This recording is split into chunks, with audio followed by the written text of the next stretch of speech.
نلومي أبناء إثيوبيا نفاريت زጓደፈ ፊልም ዝመስል መሰንበደ ሓቂ ክንዝንተወልኩም ኢና። እዚ ነገር መንገዲ ኣየር ኢትዮጵያ ካብ ዘጓነፍዎ እቲ ዘሕዝን ተጓንፎ እዩ። እቲ እዋኑ 23 ሕዳር 1996 ነበረ። እዛ ንብረትነታ መንገዲ ኣየር ኢትዮጵያ ዝኾነት ነፋሪት ካብ ዓለም ለኻዊ መዕርፎ ነፈርቲ ቦሌ ኣዲስ ኣበባ ተበጊሳ ናብ ኬንያ ናይሮቢ ንምኻድ ተሳፈርታ ጽዒናን ምድለዋታ ኣዛዚማን ተዳልያ ኣላ።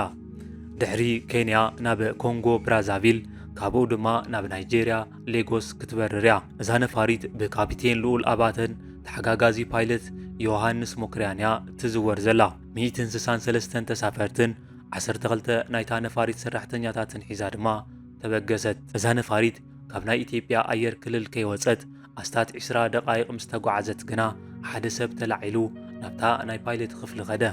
ንዕኡ ስዒቡ ድማ ካልኦት ክልተ ሰባት ናብቲ ናይ ፓይለት ቦታ ተጸግዑ። ኣብ ውሽጢ ኣትዮም ድማ ነቶም ፓይሎታት ከፈራርሕዎም ጀመሩ። ኣብታ ነፋሪት 11 ናይ ነፋሪት ጨወይቲ ከም ዘለዉ ብምግላጽ ነቲ ተሓጋጋዚ ፓይለት ካብታ ክፍሊ ብቕልጡፍ ንኽወፅእ ነገርዎ። ንሱ እውን ካብቲ ክፍሊ ወፀ።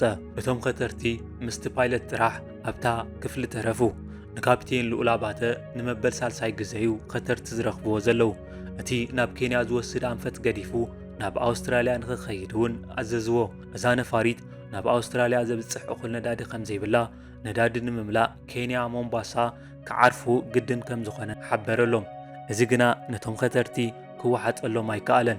ቦይንግ 766 200 ዝዓይነታ ነፋሪት ሓደ ግዜ ነዳዲ እንድሕር ደኣ መሊኣ ን11 ሰዓታት ዝኣክል ብዘይ ጸገም ክትጓዓዝ ከም ትኽእል እንፈልጥ ኢና ብምባል ካልእ ምኽንያት ከየቕረበ ብቐጥታ ናብ ኣውስትራልያ ንኽኸይድ ኣዘዝዎ።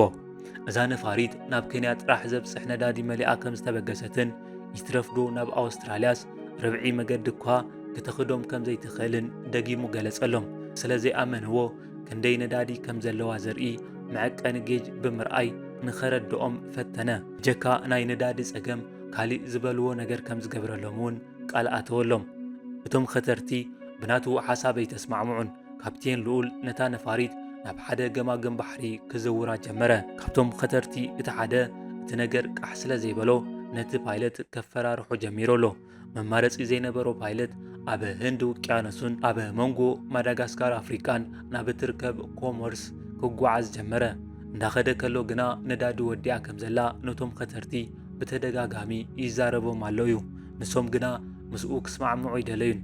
ናይቶም ኸተርቲ መራሒ እታ ናይ ተሓጋጋዚ ፓይለት ቦታ ኮፍ ኢሉ ነቶም መቆጻጸርታትን ራዳራትን ሰባበሮም። ብድሕሪ እዚ ኣብታ ነፋሪት ዝነበረ ስክፍታ ኣዝዩ ወሰኸ። ተጓዓዝቲ ይኹን ናይታ ነፋሪት ሰራሕተኛታት ብጣዕሚ ተጨኒቖም ኣለዉ። ኩሎም ናብ ዝኣምንዎ ፈጣሪ እውን ይጽልዩ እዮም ዘለዉ። እታ ነፋሪት ኣብ መንጎ ማዳጋስካርን ኮሞርስን ኣብ እትርከብ ኮሞሮይ ኣብ ዝበሃል ደሴት በፂሓ ኣላ።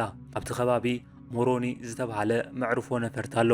እታ ነፋሪት ድማ ደቡባዊ ኣንፈት ናይቲ መዕርፎ ነፈርቲ ሒዛ ኣላ። ዝነበረ ነዳዲ ከም ዝወድአትን በቲ ዝተገጠመላ መሳርሒ ሓቢላ እውን ክትሕብር ጀመረት።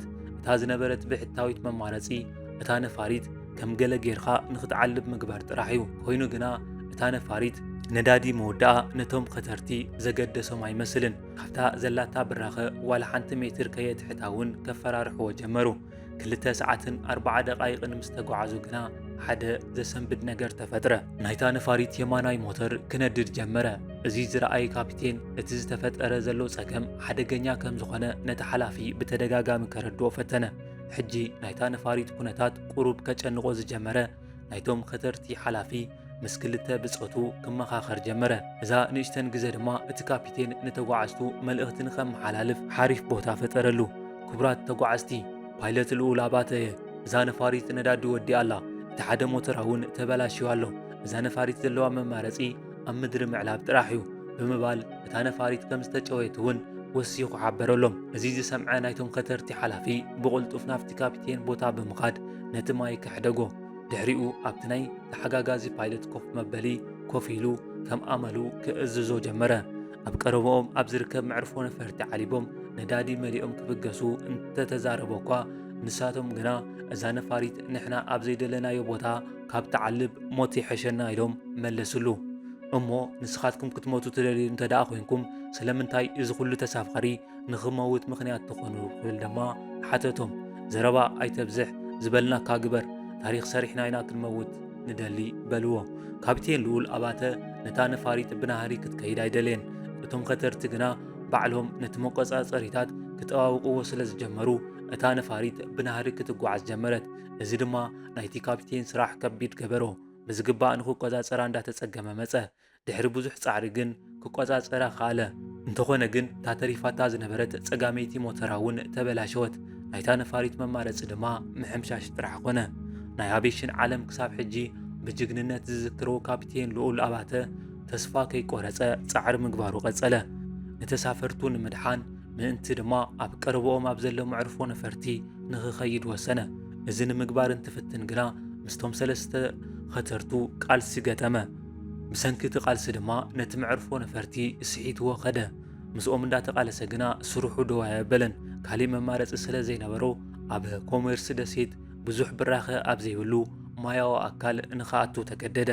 እታ ነፋሪት ፈለማ ብፀጋማይ ጎና ስለ ዝዓለበት ፀጋማይ መንፈራን ፀጋማይ ሞተራን ስለ ዝተሓምሸሸን ተገዲማ ክትጥሕል ጀመረት። ብጀካ ናይ ድሕሪት ክፋላ ዝበዝሐ ኣካላ ናብቲ ባሕሪ ጠሓለ። እቲ ናይ ጭውያ ተግባር እውን ብኸምዚ ተዛዘመ። እታ ብጭንቂ ትነፍር ዝነበረት ነፋሪት እውን ናብ ባሕሪ ጠሓለት። ብዙሓት እውን ህይወቶም ሰኣኑ። ካብቶም ዝነበሩ 163 ተሳፈርትን 12 ሰራሕተኛታትን 50 ሰባት ጥራሕ እዮም ብህይወት ክተርፉ ዝኸኣሉ። እቶም ኸተርቲ እውን ክሞቱ ክኢሎም እዮም። ካፕቴን ልዑል ኣባተን ተሓጋጋዚ ፓይለት ዮሃንስን እውን ካብ ሞት ድሓኑ። ካፕቴን ልዑል ከምቲ ዝሓሰቦ ኩሎም ተሳፈርቱ እኳ ከድሕን እንተዘይከኣለ እቶም ሲሶ ዝኾኑ ግና ከድሕኖም ክኢሉ እዩ። ምስ ገበሮ ቃልሲ ድማ ካብ ናይ በረራ ድሕንነት ፋውንዴሽን ብናይ ውልቀ ፓይለት ደረጃ እቲ ዝዓበየ ናይ ጅግና ሽልማት ዝኾነ ናይ ፕሮፌሽናሊዝም ናይ ድሕንነት በረራ ዝበሃል ሽልማት ክሽለም በቂዑ። እዚ መሰንበዲ ሓደጋ ካብ ዝፍጠር ድሮ 27 ዓመታት ሓሊፉ ኣሎ። እዚ ድማ መንገዲ ኣየር ኢትዮጵያ ካብ ዘጓነፍዎ ዘሕዝን ተጓናንፎታት እቲ ዝኸፍአ እዩ።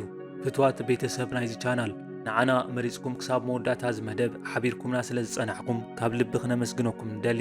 ብዛዕባ እዚ ቪድዮ ዘለኩም ሓሳባትን ርእቶታትን ኣብ ኮመንት ክትቐምጡልና ትኽእሉ ኢኹም።